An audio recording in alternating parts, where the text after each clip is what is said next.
레위기 19장 33절에서 34절. 외국 사람이 나그네가 되어 너희의 땅에서 너희와 함께 살 때 너희는 그를 억압해서는 안 된다. 너희와 함께 사는 그 외국인 나그네를 너희의 본토인처럼 여기고 그를 너희의 몸과 같이 사랑하여라. 너희도 이집트 땅에 살 때에는 외국인 나그네 신세였다. 내가 주 너희의 하나님이다. 빌립보서 3장 17절에서 20절. 형제자매 여러분, 다 함께 나를 본받으십시오.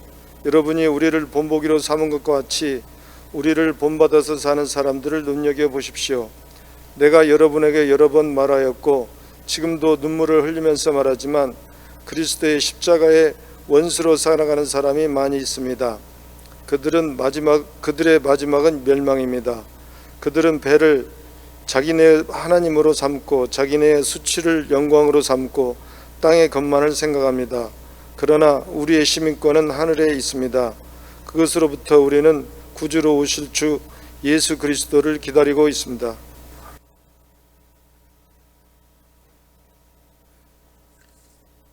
혹시 방리유 사건이라고 들어보신 적 있습니까?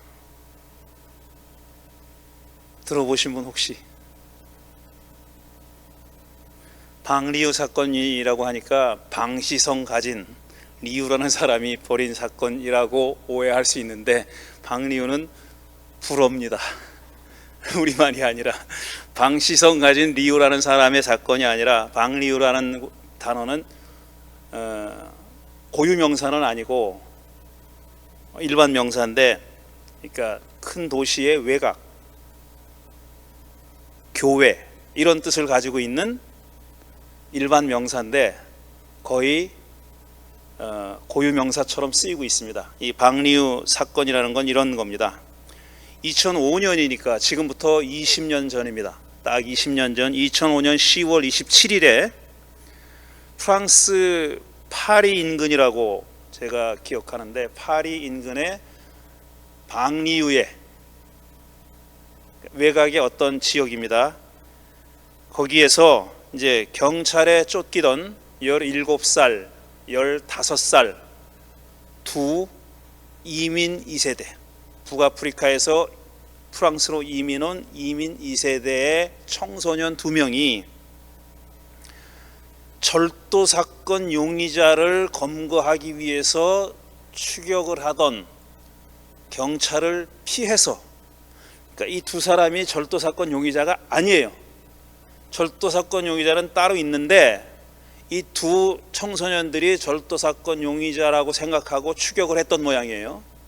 근데 이들은 자기가 절도 사건 용의자들도 아닌데 경찰이 추격해 오니까 도망가다가 변전소 벽을 넘어서 도망가다 감전사했습니다. 감전해서 죽었어요. 근데 이 친구들은 왜 도망갔느냐 하면, 자기가 절도 사건 용의자인지 모르잖아요. 그냥 경찰이 쫓아오는 거예요. 쫓아오니까 도망가다가 감전사했는데, 왜 도망갔냐 하면은 이 친구들이 신분증을 소지하지 않았다고 해서 잡힐까봐 도망간 겁니다. 이렇게 두 청년이 죽었어요. 두 젊은이가 죽었는데 경찰이 뭐라고 발표했냐면은 이들이 절도 용의자라고 발표했습니다. 그런데 아무런 증거도 내놓지 못했어요. 얘네들이 절도를 했다는 증거가 없습니다. 증거를 내놓지 못하니까 이제 많은 이민자들이, 특히 이민 2세들이, 젊은이들이 난리가 난 겁니다. 저항하는 그런 사건이 일어났습니다. 근데 이 방리유는 말씀드렸듯이 외곽 지역을 가리키는 말인데, 이런 이민 2세대들이 사는 지역을 가리키는 말입니다. 주로 외국에서, 북아프리카 같은 데서 이민 온 그런 이민 세대들이 사는 데예요. 그리고 얘네들은 그 지역에 사는 세컨 제너레이션이었었고, 물론 자기 부모님들과 다 같이 살고 있는 겁니다.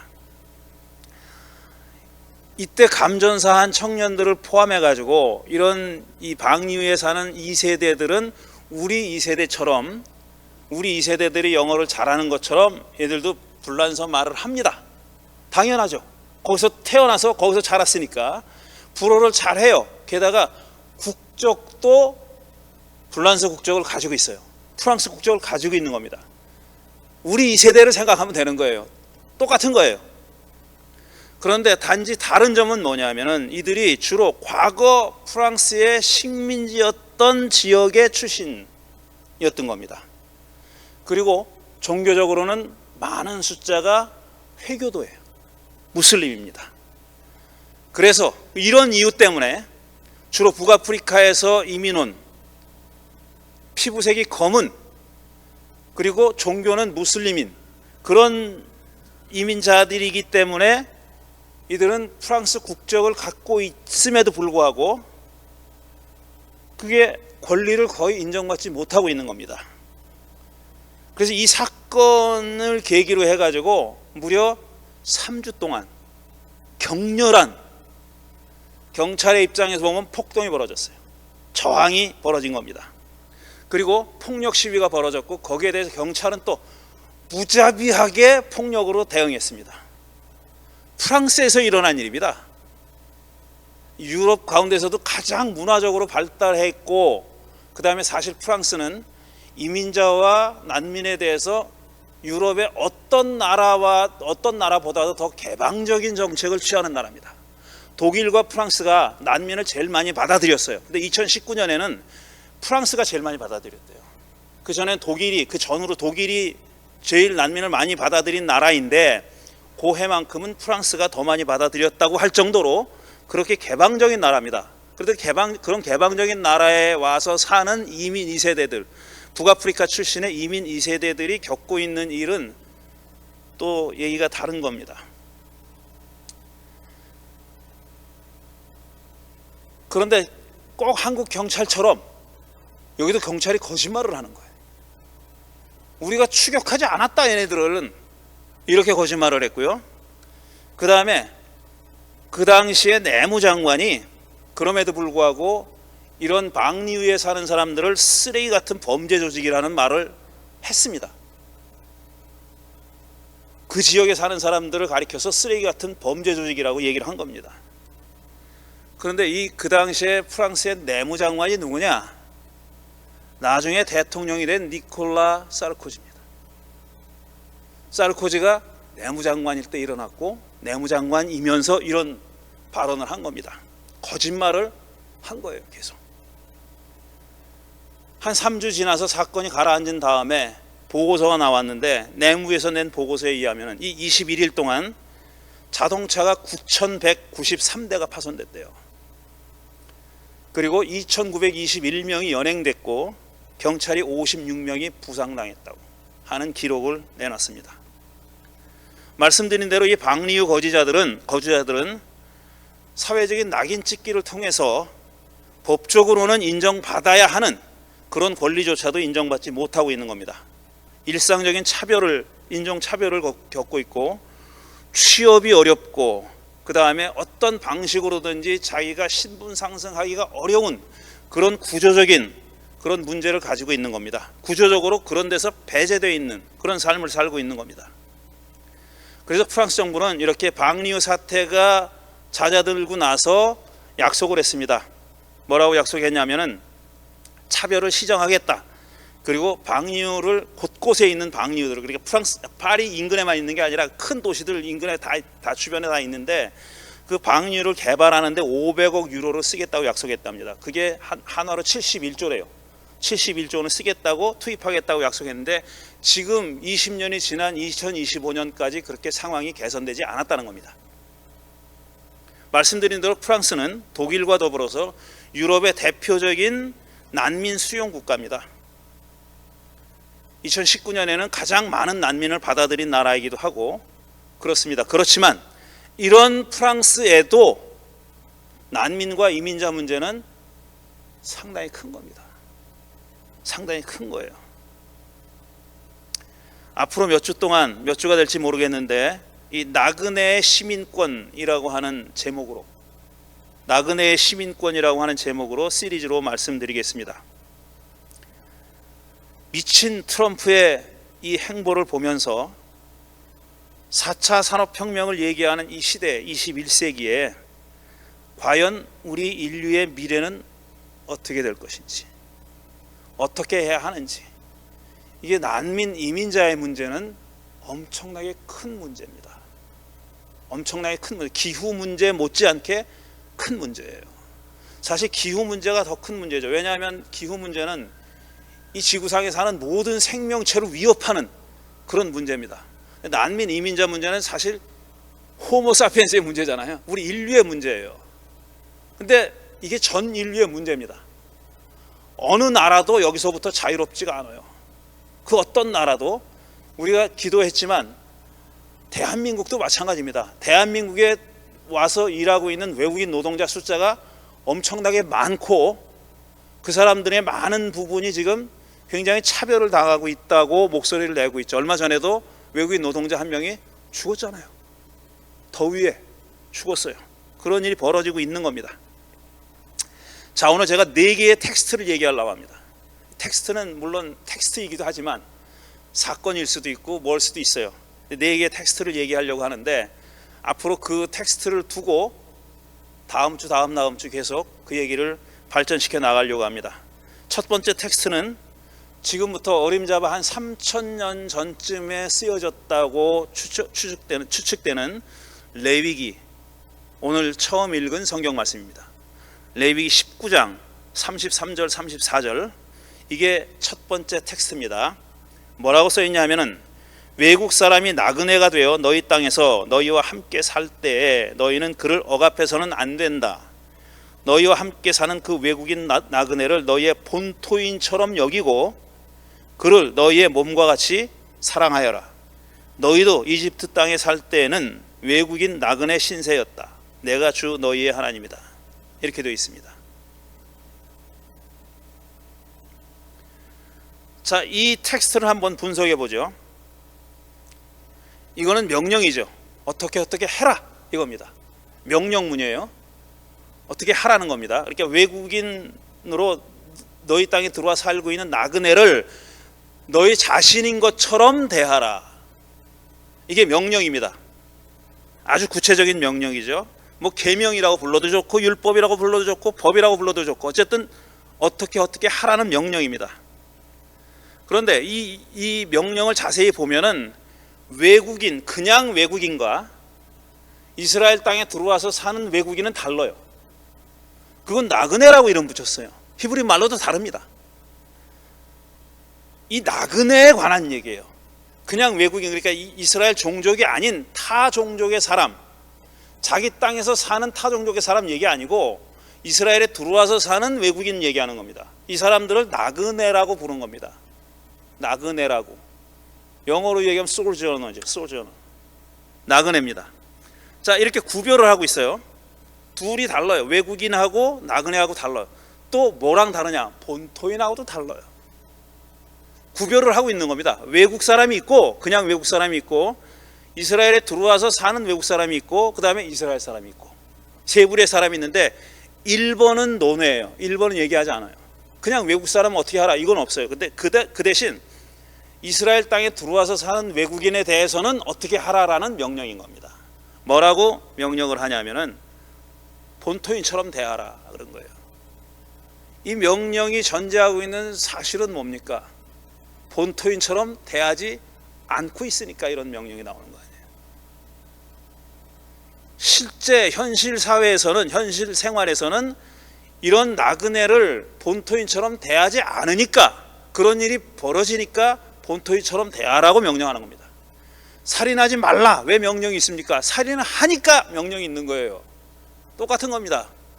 그렇게 대하지 않으니까 그렇게 대하라고 명령하는 겁니다. 명령의 내용은 뭐냐면은, 일단 나그네와 본토에는 구별이 되긴 되는데 그 둘을 구별해서 억압하지 말라는 겁니다. 너희 자신들처럼 대하라. 이게 쉬운 명령은 아니죠. 쉬운 명령일 수는 없어요, 절대로. 그래서 덧붙입니다. 쉽지 않은데 그래도 너희가 이걸 해야 하는 이유가 있어. 왜냐? 너희들이 나그네로 살았잖아. 그 처지와 그 경험을 했잖아. 너희들이 남의 일이 아니잖아. 너희들이 했잖아. 이집트에 살 때 너희들이 그런 나그네로 살았잖아. 이걸 근거로 대면서 너희 자신들처럼 대하라고 그렇게 명령하는 겁니다. 그러니까 속담으로 풀어봐 얘기하면 개구리 올챙이적 생각하면서 살아라, 그 소리입니다. 너희들도 올챙이였잖아. 너희들도 나그네였잖아. 이렇게 얘기하는 겁니다. 이게 첫 번째 텍스트. 지금부터 대략 한 3000년 전쯤에 만들어진 명령입니다. 그 다음에 두 번째 텍스트는 빌립보서 3장입니다. 지금부터 약 2000년 전에 만들어진 텍스트입니다. 그러니까 2000년 전의 상황을 반영하고 있는 거예요. 첫 번째 텍스트는 약 3000년 전의 상황을 반영하고 있는 거고, 두 번째 텍스트는 2000년 전의 상황을 반영하고 있는 건데, 마지막 20절만 읽을게요. 그러나 우리의 시민권은 하늘에 있습니다. 그곳으로부터 우리는 구주로 오실 주 예수 그리스도를 기다리고 있습니다. 우리의 시민권은 하늘에 있대요. 근데 지금 우리는 하늘에 있지 않아요. 이 땅에 살고 있습니다. 그러면서 뭐라고 있느냐 하면 그리스도가 오실 걸 기다리고 있답니다. 근데 그리스도가 오실 것을 기다리고 있는 지금 이 시간은 땅에 있는 거예요. 그렇지만 궁극적으로 자기들의 시민권은 하늘에 있다고 그렇게 얘기하는 겁니다. 이거 빌립보서는 사도 바울이 쓴 7개의 편지 중에 하나입니다. 그러니까 바울이 썼다고 그 누구도 의심하지 않는 편지예요. 근데 사도 바울이 빌립보 교회 교인들한테 이렇게 얘기한 겁니다. 당신들 지금 이 땅에 살고 있는데 당신들의 시민권은 하늘에 있어. 왜 이 얘기를 할까? 왜 시민권이 하늘에 있다고 얘기해야 됐을까? 지금 상태가 문제가 있기 때문에 그런 거죠. 지금 상태가 이게 만족스러우면은 지금 우리가 살아가고 있는, 그들이 살아가고 있는 세상이 만족스럽고 뭐 해피하면은, 그야말로 행복하면은 우리 시민권이 하늘에 있다는 말을 이렇게 절실하게 하겠습니까? 안 하겠죠. 뭔가 어려운 점이 있는 거예요. 이렇게 상상할 수 있잖아요. 뭔가 어려우니까 그래도 우리가 견디자, 참고 견디자. 우리의 시민권은 하늘에 있으니까, 결국 우리가 글로 갈 거니까, 우리가 궁극적으로 속해 있는 나라는 하늘이니까, 그러니까 위로를 받으면서 살자, 이런 뜻으로 이해되잖아요. 그렇게 해석을 해왔습니다. 아직까지 이 텍스트를.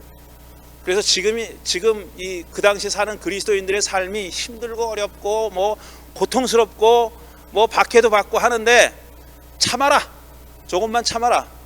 그러면은 우리의 궁극적인 시민권은 하늘에 있으니까 글로 갈 거야. 그러니까 이 지금 하늘에 있는 시민권은 천당 시민권으로 생각한 거예요. 오랫동안 참으면 궁극적으로 글로 가서 우리가 영원한 복락을 누리며 살 거다. 그런데 그 앞에 말을 보면은 그렇게 봐도 되나? 이렇게 싶은 거예요. 그 앞에 자기 배를 하나님으로 섬기는 자들이 있다 그랬어요. 그러니까 이 사람들은 지금 자기들의 곤궁한 처지를 비관하지 말고 궁극적으로 우리의 시민권은 하늘에 있으니까 참고 살자가 아니에요. 지금 벌어지고 있는 불의한 일들, 자기 배를 하나님으로 삼고 막 난리 부리는, 마구 살아가는 자들과 대조해서 우리의 시민권은 하늘에 있다고 얘기하는 겁니다. 아직까지 지금 이 시민권이 하늘에 있다는 말이 정확하게 무슨 뜻인지 제가 얘기하지 않았습니다. 문맥을 보면은 그렇다는 얘기죠. 그렇게 짐작할 수 있다는 얘기죠. 글쎄 제가 답을 낼 수 있을지는 모르겠는데 어쨌든 그렇습니다. 그리고 또 왜 하필이면 시민권이라는 말을 썼을까 하는 겁니다. 왜 하필이면 시민권이라는 말을 썼을까? 이 시민권이란 말의 그리스어는 이런 뜻이 있습니다. 커먼웰스, 영어로 커먼웰스라는 말이 있고, 커먼웰스라는 뜻이 있고, 그 다음에 스테이트라는 뜻이 있어요. 그 다음에 시티즌십이 있어요. 그래서 시티즌십이라는 말로 번역한 겁니다. 대부분의 성경이 이렇게 번역되어 있어요. 영어 성경도 그렇고 우리말 성경도 그렇고. 그래서 하늘의 시민권이라는 말을 하는 겁니다. 그 말이 익숙하게 된 거죠. 왜 하필이면 시민권일까를 앞으로 생각해 볼 겁니다. 왜 국적이 아니라 시민권이라고 했을까? 국적이라는 말도 있는데 국적이 영어로 뭔지 아십니까? 내셔널리티예요. 이거는 시민권 시티즌십하고는 다른 거예요. 근데 지금 국적하고 시티즌, 현재 21세기에 우리 인류가 당면한 문제가 뭐냐면 국적과 시민권이 다르다는 게 문제예요. 미리 스포를 좀 하자면은 앞으로 얘기할게. 국적이 시민권을 지배하는 게 문제예요. 다시 말해서 그 지역에 와서 사는 사람들이 기본적으로 누려야 할 시민으로서의 권리 아니에요. 근데 그 시민으로서의 권리를 뭐가 지금 제약하고 규제하느냐면 국적이 규제하고 제약하는 거예요. 그리고 한 걸음 더 나가서 국적을 가지고 있다 하더라도 시민권이 제약되고 있는, 아까 방리우 거주자들이 그런 사람들인 거예요. 국적을 가지고 있지만 시민권을 제약당하고 있는 거거든요. 그러니까 국적과 시민권이 같지 않은 거예요, 지금. 그게 문제입니다. 그 얘기는 나중에 할 거고요. 이게 두 번째 텍스트고, 세 번째 텍스트는 바로 방리우 사건이에요. 이건 더 길게 설명하지 않겠습니다. 하나의 사건이지만 이건 하나의 텍스트이기도 한 겁니다. 우리가 그걸 하나의 텍스트로 읽어야 될 필요가 있는, 해석해야 될 필요가 있는 그런 사건인 것이죠. 그 다음에 네 번째 텍스트는 지금 보여드리는 사진입니다. 그 다음 사진. 먼저 사진 올려주세요. 어딘지 짐작하시죠? 이거는 미국과 멕시코의 국경에 있는 담장입니다. 장벽을 이렇게 쌓은 거예요. 끝없이 이어지는 장벽을 쌓은 겁니다. 이건 미국과 멕시코의 국경입니다. 이거를 트럼프가 일기 때 쌓겠다 그랬잖아요. 그 다음에 바이든은 저걸 무너뜨렸느냐? 아니올시다. 바이든이 4년 하는 동안 내버려 뒀어요, 그냥. 그리고 지금 더 난리치는 겁니다. 이게 1번 국경이고 2번 국경. 이거는 미국과 캐나다의 국경입니다. 그만하 있어요, 이렇게. 물론 미국과 캐나다 국경 전체가, 그 긴 국경이 다 저렇게 돼 있지는 않아요. 거기 검문소 있는 데도 있고 출입하는 거 패스포트 보는 데도 있어요. 그런데 그런 장벽은 없어요. 어떤 국경은 제가 찾아봤습니다. 사진을 찾아보니까 집에 요만큼은 캐나다야. 집에 이만큼은 미국이야. 그 집 가운데로 국경이 이렇게 지나가는 거예요. 그런 데도 있어요. 미국과 캐나다의 국경과 미국과 멕시코의 국경은 이렇게 다릅니다. 이게 하나의 텍스트입니다. 우리가 살펴봐야 할 텍스트입니다. 시민권과 관련해서. 그것도 나그네 시민권이라고 얘기했는데, 오늘 아침에 제가 써서 올린 글에도 말씀했지만, 나그네 시민권은 형용 모순이에요. 나그네가 어떤 땅에 살고 있으면 그 동네 시민권이 없으니까 나그네인 겁니다. 자기 시민권 따로 있지. 자기 본래 고향이든지 본래 나라든지 시민권 따로 있는 거예요. 근데 나그네가 그 어떤 지역에 와서 사니까 나그네인데 그 사람의 그 지역의 시민권이 없잖아요. 그러니까 나그네 시민권이라는 말은 사실은 앞뒤가 안 맞는 말인데, 그래서 제목으로 붙여놓은 겁니다. 자, 말이라는 것은 말이에요. 자, 이 얘기를 앞으로 해나가려고 하는데 전제에 해당하는 말씀을 드리는 겁니다. 이제부터는 사람이 말하죠. 제가 지금 말을 하고 있어요. 말이라는 것은 누구에게 무엇인가에 관해서 얘기하는 거예요. 두 가지 요소가 있습니다. 말은 대상이 있어요. 독백을 해도 대상이 있어요. 내가 나한테 말하는 거예요. 한 나는 말하는 나고 한 나는 듣는 나입니다. 그러니까 독백도 대상이 있는 거예요. 말을 하는 것은 일단 말을 한다고 하면 듣는 사람이 있는 겁니다. 대상이 있고 무엇인가에 대해서 말하는 거예요. 주제가 있어요. 말할 내용이 있어요. 컨텐츠가 있는 거죠. 말할 내용을 말을 한다는 것은 어떤 내용을 누군가에게 얘기하는 거예요. 그런데 제가 1번, 2번, 3번 텍스트를 다 연도를 얘기한 이유는 뭐냐면은 누군가가 무엇에 관해서 누구에게 말한다고 할 때 그 맥락, 컨텍스트, 맥락에 따라서 말의 내용이 얼마든지 달라질 수 있는 겁니다. 맥락에 따라서. 그 3000년 전에 레위기를 썼을 때 이 사람들이 나그네라는 말로 표현했을 나그네를 가리키는 말과 그 다음에 나그네를 이렇게 저렇게 하라고 했던 내용이 있잖아요. 그리고 그 말을 듣는 대상이 있잖아요. 이 사람들은 이스라엘 사람들입니다. 이 법은 이스라엘 사람들한테 준 거니까 대상은 이스라엘 사람들에게 한 거예요. 말의 대상은. 근데 말의 내용은 뭐냐? 나그네를 어떻게 대우해라 라는 겁니다. 근데 그 시점이 맥락이 시점뿐 아니라 시공간적인 맥락이 뭐냐면 3000년 전에 팔레스타인이에요. 지금부터 3000년 전에 팔레스타인에서는 이스라엘이라고 하는 한 종족이 신의 명령이라고 이해한 내용이 바로 이겁니다. 나그네를 너희 본토 사람처럼 대해라. 이게 명령이에요. 그게 그 내용입니다. 그 다음에 빌립보서는 지금부터 2000년 전에 이건 팔레스타인이 아니에요. 로마 제국입니다. 로마 제국이라는 맥락에서 시점은 지금부터 한 2000년 전이고 장소는 로마 제국의 판도에 빌립보라는 곳에 살고 있던 교인들한테 바울이 한 얘기예요. 근데 뭐에 대해서 얘기하냐면 시민권을 얘기해요. 시민권을. 근데 사도행전을 보면은 바울이 로마 시민권을 갖고 있는 것으로 되어 있습니다. 여기에 대해서 학자들은 설왕설래 많아요. 말이 많은데 어쨌든 그대로 인정하자고요. 이 바울은 지금 로마의 시민권을 가지고 있는 사람이고 로마의 시민으로서의 특혜를 누렸어요. 로마 시민은 아무나 죽이지 못합니다.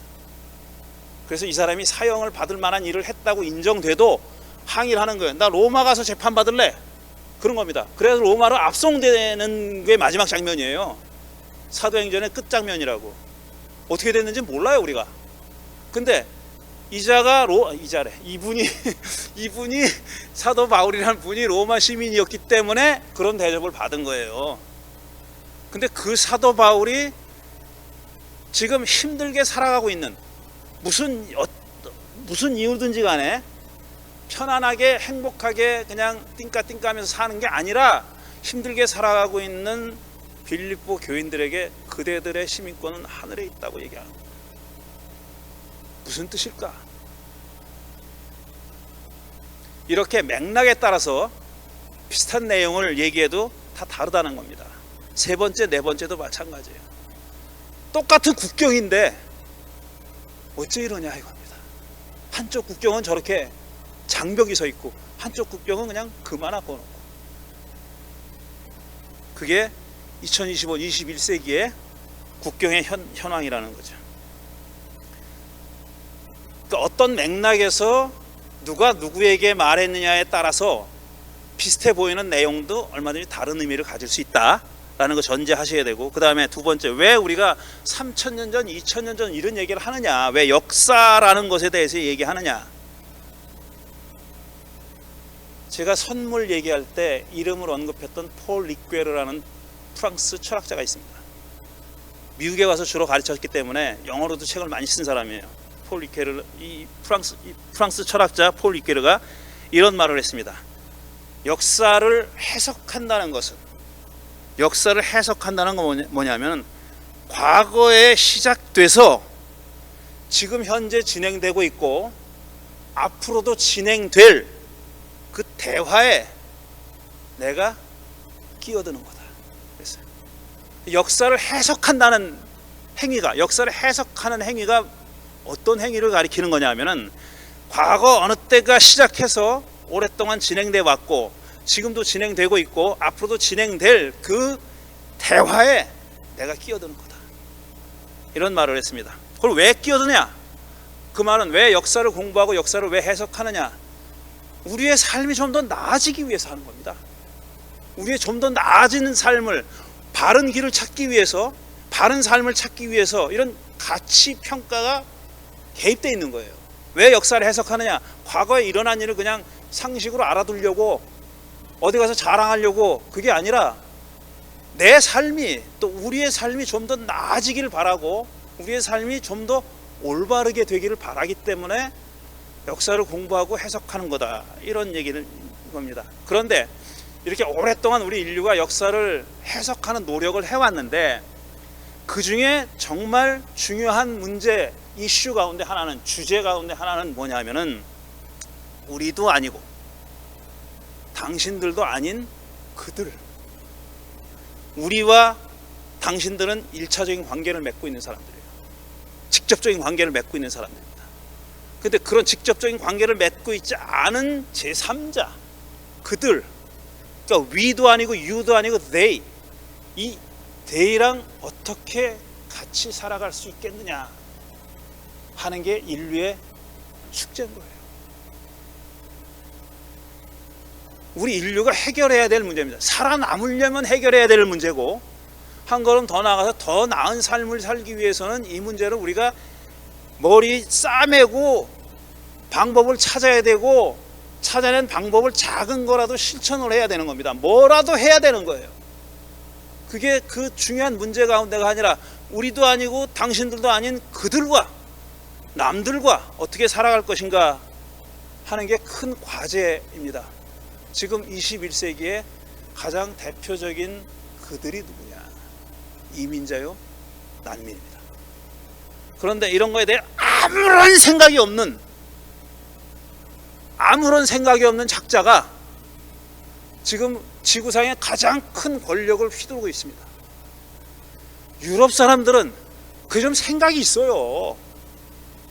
프랑스 가장 잘 나간다는 앞서 나간다는 프랑스도 이런 문제를 가지고 있다고 얘기하잖아요. 어쨌든 프랑스고 독일이고 그 문제를 해결해야 되겠다는 생각을 가지고 있어요. 어떻게든지 해결해야 되겠다고 그런 생각을 가지고 있는데 이 가장 이 강대한 이 나라의 권력자들은 아무 생각 쫓아낼 생각만 하고 있는 거예요. 쫓아낼 생각만 하고 있어요. 그러니 이 일은 우리가 크리스천으로서 당연히 아유 남의 일이지 뭐 이러지 말고 우리가 어떻게든지 끌어안고 아파하려면은 같이 아파해야 되고 화를 내려면 같이 화를 내야 되고 기뻐서 날뛰려면 같이 기뻐서 날뛰어야 되고 이래야 할 문제다라는 겁니다. 왜냐? 예수님은 그들에게도 주님이어야 하니까 예수님은 그분들에게도 구세주여야 하니까 우리가 그렇게 안 만들고 있는 겁니다. 지금 계속 오늘부터 다음 주를 계속 이야기를 좀 이어나가겠습니다. 잠시 눈 감고 지금 드린 말씀을 생각하면서 생각하는 시간 갖겠습니다.